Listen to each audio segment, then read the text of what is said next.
भारतीय किसान यूनियन के राष्ट्रीय प्रवक्ता चौधरी राकेश टिकैत का पानीपत में पोल्ट्री फार्म संचालकों ने भव्य स्वागत कर उन्हें पोल्ट्री फार्म में आने वाली परेशानियों से अवगत करवाकर समाधान करवाने की मांग की। जानकारी के अनुसार भाकियू के सहारनपुर मंडल के महामंत्री गुरमेल बाजवा के जीजा विक्रम सिंह, उनके भाई चरणजीत सिंह का पानीपत में पोल्ट्री का बड़ा व्यापार है।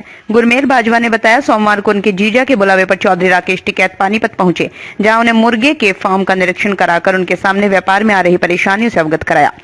नॉर्थ इंडिया के पीएफआई के सेक्रेटरी रविंद्र सिंह संधू ने भी असंध से आकर चौधरी राकेश टिकैत से मुलाकात की। इस दौरान पोल्ट्री फार्म संचालकों ने मुर्गी के छोटे छोटे बच्चे चूजे का बीमा करने, बिजली दर पर सब्सिडी देने, पोल्यूशन पॉलिसी चेंज करने, सावन माह के दौरान मुर्गों की दुकान बंद नहीं करवाने आदि संबंधित समस्याओं से अवगत कराकर समाधान करवाने की अपील की। चौधरी राकेश टिकैत ने पोल्ट्री फार्म के संचालकों को आश्वासन दिया कि वो केंद्र राज्य सरकार को चिट्ठी लिखकर उक्त सभी समस्याओं को दूर कराएंगे। उन्होंने कहा, पोल्ट्री फार्म का कारोबार किसान का कारोबार है, वो किसान हित के लिए 24 घंटे तैयार रहते हैं। चौधरी राकेश टिकैत ने कहा, बड़ी कंपनी छोटी कंपनी को खत्म कर मनमानी कीमत पर चिकन बेचकर पैसा कमाएगी। सरकार ने इस कारोबार को इंडस्ट्रीज और एग्रीकल्चर में उलझाया हुआ है, लेकिन वो सरकार को इस ओर ध्यान दिलाकर ही रहेंगे। पानीपत पहुंचने पर पोल्ट्री फार्म संचालकों ने चौधरी राकेश टिकैत का शॉल उड़ाकर, बुके देकर, फूलमाला पहनाकर जोरदार स्वागत किया। इस दौरान पोल्ट्री फार्मर ऑनर चरण सिंह, विक्रम सिंह, गुरमेल बाजवा आदि मौजूद रहे। सर, आज पानीपत में आए पोल्ट्री फार्म वालों ने कुछ समस्या रखे, क्या समस्या का समाधान हो सकता है? देखो, समस्या ये है कि जो बड़ी कंपनियां हैं वो फसल किसान पैदा कर रहा, ये पोल्ट्री फार्म भी ये भी किसान का ही है। अगर बड़ी कंपनियां आएगी तो इनको नुकसान होगा, सस्ते में खरीद करेंगे और अपना महंगे में बेचेंगे। बड़ी बड़ी कंपनियां दबाने का काम करती हैं जो छोटे लोग हैं। इनकी बहुत सी प्रॉब्लम ये आई कि बिजली, भैया तो किसान है, ये भी इसकी भी खेती कर रहे तो ये भी किसान है, इनको भी जो लाइट है वो एग्रीकल्चर रेट पानी चाहिए।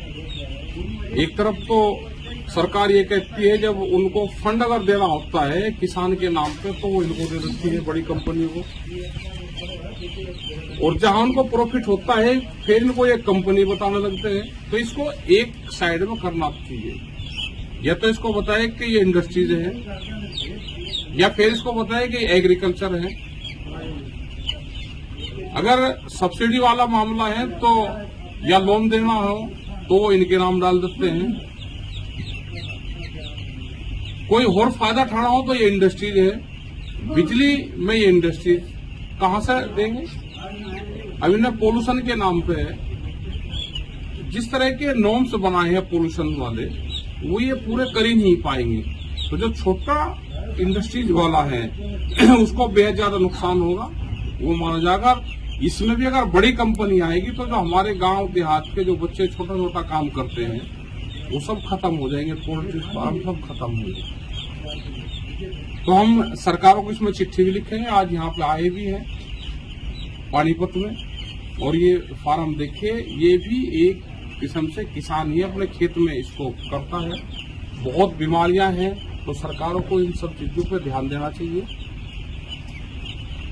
और हम भारत सरकार को भी, जो स्टेट को भी है, उनको भी हम चिट्ठी लिखेंगे, इनकी एसोसिएशन से और बातचीत करेंगे। यहाँ पे उनके जो अध्यक्ष हैं वो भी हैं, जो इसको एसोसिएशन के जो जनरल सेक्रेटरी हैं, तो ये यहाँ पे उन्होंने बहुत सी बातें बताई।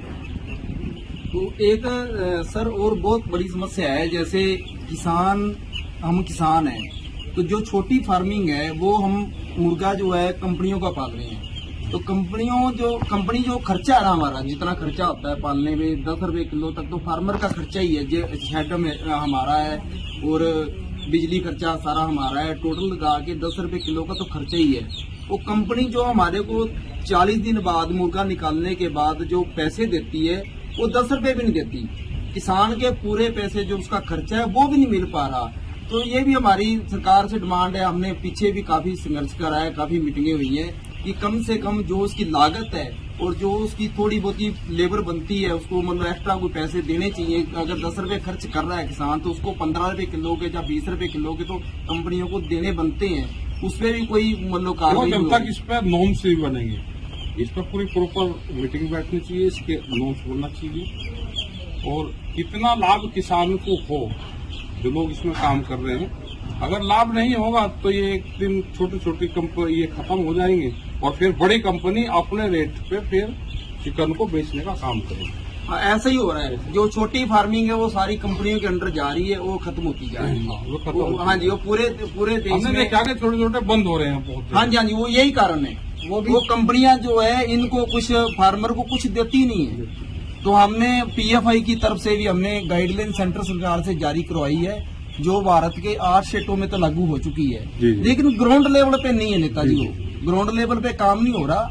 सरकार ने लागू करी है 8 स्टेटों ने, जिसमें हरियाणा का नाम भी है, यूपी का भी है, लेकिन किसान को उसका अभी तक कोई फायदा नहीं मिल रहा। टिकैत साहब से आपने क्या मांग की आज जो है? हमने टिकैत साहब से ये डिमांड रखी कि आप सरकार के इनके माध्यम से सरकार को भी कहना चाहते हैं कि जो कानून लागू किया गया जिन स्टेटों में, वो ग्राउंड लेवल पे चालू करा जाए। किसान को उसका अभी तक कोई फायदा नहीं मिल रहा।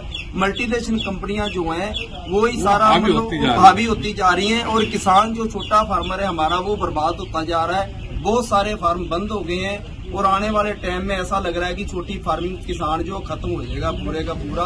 हमारी तो ये डिमांड है कि एक तो पोल्यूशन वाली जो समस्या नेताजी ने बताई है टिकैत साहब ने, उस पर कार्रवाई करी जाए। किसान कहाँ से ये इतने पेपर पूरे कर सकता है? छोटा किसान, खेतों में हम फार्म बना रहे हैं अपनी जमीन में, तो पोल्यूशन का मामला कहाँ से आ गया? पोल्यूशन तो होता ही नहीं इसमें, पता नहीं कौन से। हम यहाँ पे हैं, यहाँ पे कोई पोल्यूशन नहीं है, कोई यहाँ पे पोल्यूशन का वो नहीं हो रहा। हम अंदर बैठे, कोई यहाँ पे इसमें नहीं, बहुत अच्छे तरीके से उन्होंने बना रखा है, और जो गाइडलाइंस है, साफ सफाई है, उसको पूरा ये फॉलो कर रहे हैं।